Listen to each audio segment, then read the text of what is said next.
I am Dr. Albinas Lakra, Senior Consultant, General and Laparoscopic Surgery, Brahmanand Narayan multi speciality hospital Jamshedpur.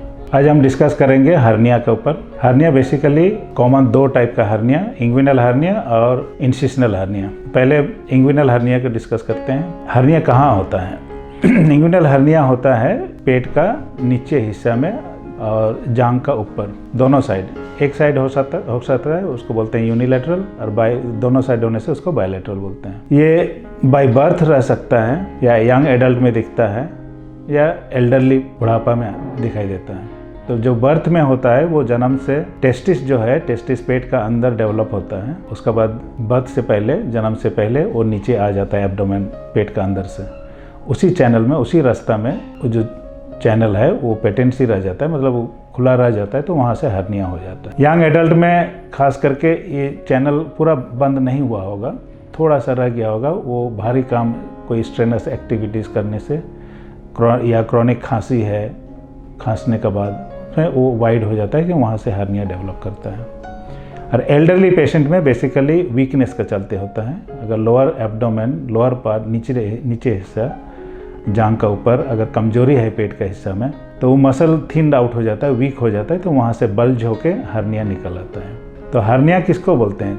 Hernia वही है जो एक protrusion है, मतलब कोई एक चीज़ पेट का अंदर से निकल के बाहर आ जाता है। जैसे आंतड़ी हो गया, पेट का अंदर का ओमेंटम मतलब फैट, वो पेट का अंदर से मसल का गैप से बाहर निकल आता है। बाहर आके जहाँ पर टेस्टिस है, स्क्रोटम, उस साइड में आ जाता है, उसको इंग्विनल हर्निया बोलते हैं। इसमें रिस्क क्या मैंने किन में हर्निया होने का चांस ज़्यादा होता है? जिन लोग का खांसी है, जैसे ब्रोंकाइटिस है, अस्थमाटिक पेशेंट होते हैं, क्रॉनिक कफ होता है, उन लोग का होने का चांस रहेगा।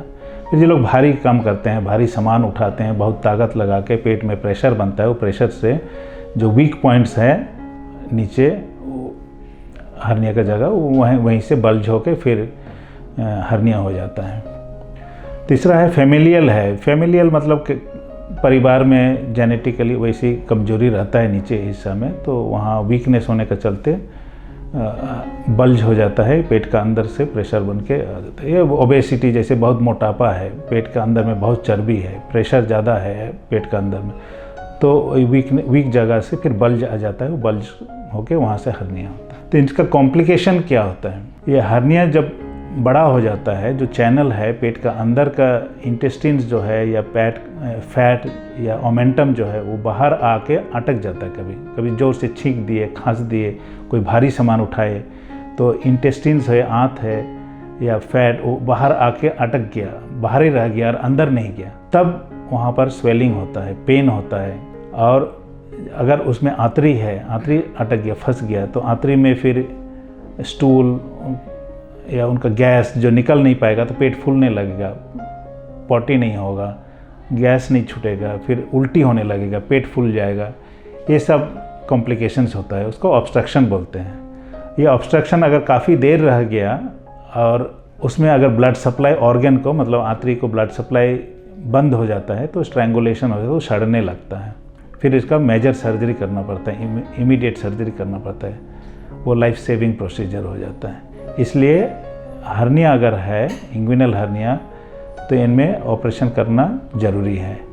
यंग हो या ओल्ड एज हो, दोनों को ऑपरेशन करा के उसको रिपेयर कर देना चाहिए। कभी भी इमरजेंसी हो सकता है, खास करके जिन लोग का हार्ट का बीमारी है, दमा का बीमारी है, हार्ट का मेडिसिन्स लेते हैं, उसमें ब्लड थिनर लेते हैं, तो इसमें इमरजेंसी सर्जरी बहुत रिस्की हो जाता है। इसलिए प्लान करके ये सब दवा बंद करना पड़ता है, बंद करके फिर ऑपरेशन कराना बहुत अच्छा होता है। ट्रीटमेंट में सर्जिकल है, एक तो ओपन करके ओपन सर्जरी, जिसमें बच्चों में क्या होता है कि बच्चों में हम लोग जैसे रिपेयर कर देते हैं, सैक जो होता है उस सैक को हम लोग लाइगेट कर देते हैं, उसको हर्नियोटोमी बोलते हैं। उतना ही करना पड़ता है, ज़्यादा प्रोसीजर नहीं है, छोटा सा कटता है, 2 इंच 3 इंच का कटता है, और रिपेयर भी बहुत अच्छा होता है। सब्सिक्वेंटली मतलब फ्यूचर में उनका हर्निया दोबारा नहीं भी हो सकता है। और एडल्ट में सर्जिकल ऑप्शन हो या लेप्रोस्कोपी हो, दोनों में मैश लगाना ज़रूरी होता है। ये मैश प्रोलीन मैश होता है, एक जाली होता है, 3 x 6 इंच साइज़ का होता है। उसको मैश कोई मसल लेयर में, वहाँ पर लेयर होता है, लेयर में उसको डाल के वहाँ रिपेयर किया जाता है ताकि वो परमानेंटली जगह वीक पॉइंट जो है वो स्ट्रांग हो जाए। तो लेप्रोस्कोपी प्रोसीजर अच्छा है, शॉर्ट स्टे होता है हॉस्पिटल में, कम पेन होता है, लेकिन एक्सपर्ट होना चाहिए। जिनसे करा रहे हैं ऑपरेशन वो एक्सपर्ट होना चाहिए, तब कॉम्प्लिकेशन कम होगा, रिकरेंस कम होगा। Even open surgery is also very good, उसका रिजल्ट भी बहुत अच्छा है। बार बार अगर एक बार सर्जरी करने के बाद में, ओपन सर्जरी के बाद में अगर दोबारा होता है तो लेप्रोस्कोपी प्रोसीजर बेटर होता है रिपेयर।